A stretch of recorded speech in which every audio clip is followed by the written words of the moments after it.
Hello everyone, welcome back to the course of Introductions to General Linguistics. In the previous editions, we have already learned about macrolinguistics, about some branches that we have already learned that are social linguistics as well as psycholinguistics. Today, we are going to continue our discussions on other branches of linguistics that are classified in macrolinguistics. There are stylistics and also semiotics. So let's discuss it one by one. The objective of these sessions is that you're able to explain the definitions about stylistics as well as the semiotics. Second, you are able to explain basic terminologies in these two branches of sublinguistics. Alright, so now let's discuss it one by one from stylistics. What is stylistics? Stylistics in linguistics is actually the study of how devices in language, such as rhetorical figures and then syntactical patterns, are considered to produce expressive or literary style. That means it focuses on several important points. Number one is the rhetorical figures itself, and number two is that syntactical patterns. So there are certain patterns that makes certain compositions of language becomes expressive. So there are extensive works on stylistics in the past, such as the work from the British scholars such as Roger Flower and also M.A.K. Holliday that look at the relationship between socials and then contextual as well as the formal linguistics analysis. There were also attempts, as in the work of the Stanley Fish as well as the Barbara Hernstein Smith from 1970s and 1980s, to interrogate the logical assumptions of the underlying stylistics. Now moving on to the example of stylistic devices. The first thing that we are going to learn is the concept of denotations and connotations, like what we have learned in semantics. In this context, connotations and denotations are two principal methods in describing meanings of words. Connotations refers to the wide array of the positive and negative associations that most words naturally carry with them, and whereas denotations concerns on the literal definitions of words that might be found in a dictionary. So when we talk about denotations, it's related to literal meaning that you can find in a dictionary, meanwhile connotations focusing on extended meaning of it. The second concept that I would like to introduce to you is the concept of the alliterations. What is alliterations? It is the repetitions of initial consonant sound in the word.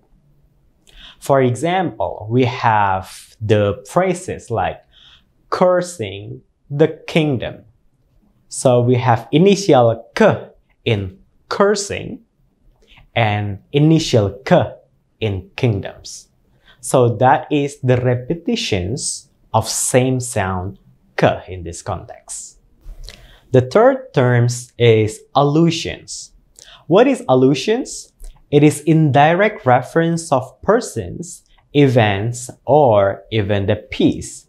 Example is that when we stated about raining, then you describe it was not raining when Noah built an ark. In this context, the context of raining itself is described by using the terms of Noah and also ark. Number three is Anaphora. Anaphora means that there is actually successive clauses or sentence with the same words.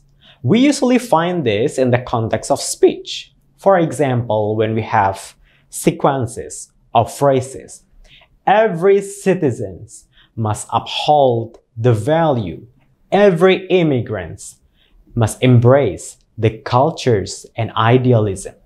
So the word every in the first phrase and every in the second phrase, that's what we call as anaphora. Number four is antithesis. Antithesis means that it's contrasting the relationship between two ideas. For example, that's one small step of a man, one giant leap for a mankind. One small step of a man, one giant leap for a humankind.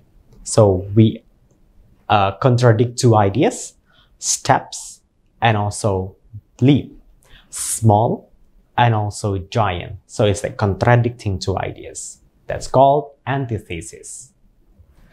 The next one is that the one that we usually find in poetry or in other literary works, hyperbole. That is deliberate exaggerations in a sentence. For example, I have told you 1,000 times. 1,000 times? Can you count it 1, 2, 3 until 1,000? Of course no. So that's what we call as hyperbolic sentence. And then we also have the terms hypophora.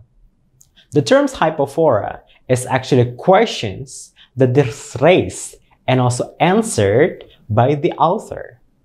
For example, in the context of speech, you ask your audience and you answer it yourself. For example, why is it better to love than to be loved? It is surer that the answers will be A or B. That is the examples of the hypophora. Right? Next one is litotes. It is a form of understatement. For example, actually your work is not that bad. That means you do not use the words goods or actually it's okay, but you use that it's not that bad, means that it's good. The next concept is metaphor. Metaphor is actually comparing two different things in a sentence. In this context, I will give you example. For the last 2 decades, the American democracy and also faith in freedom was in the rock of a raging sea. So it compares the democracy with the rock in the raging sea. So there is actually comparisons between two different things. Alright? And the last one is onomatopoeia. Onomatopoeia is a word that appears because of imitations of the sound.